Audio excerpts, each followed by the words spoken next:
आपको सीधा ले चलते बुल्डाना, जहां पर अवामी रैली से अमित शाह खिताब कर रहे हैं। मित्रों, महाराष्ट्र के अंदर 21 तारीख को चुनाव हुआ है। दोनों ओर को खेमे लग चुके हैं।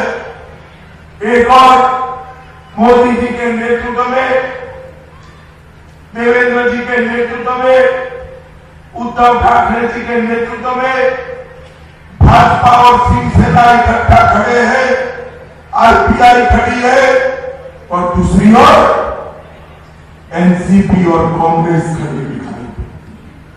मित्रों, ये दोनों खेमों का एक संस्कृति है। ये एनसीपी और कांग्रेस अपने परिवार के लिए चलने वाली पार्टियां है। भाजपा और शिवसेना देश के लिए चलने वाली पार्टी है।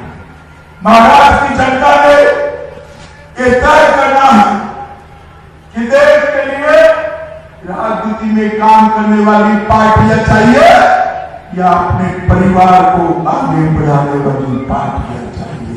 मित्रों, मैं आज महाराष्ट्र की जनता को कहना है, अभी अभी लोकसभा का चुनाव समाप्त हुआ। ये महाराष्ट्र की महान जनता ने भोले शंकर बाबा की तरफ भारतीय जनता पार्टी पर कृपा कर दी। जितने डाल सके उतने कमल भाजपा की झोली में, मोदी जी की झोली में डाल दिए और मोदी जी फिर से देश के प्रधानमंत्री बने।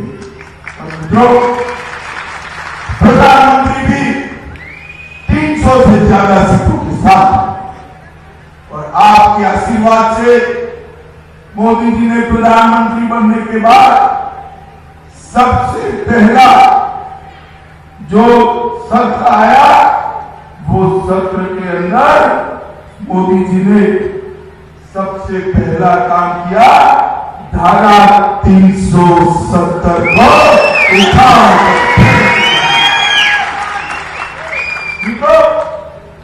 धारा 370 जो कश्मीर को भारत के साथ जोड़ने के लिए एक सबसे बड़ा रोडक, सबसे बड़ा रोडक, मगर इसके सामने देखने की हिम्मत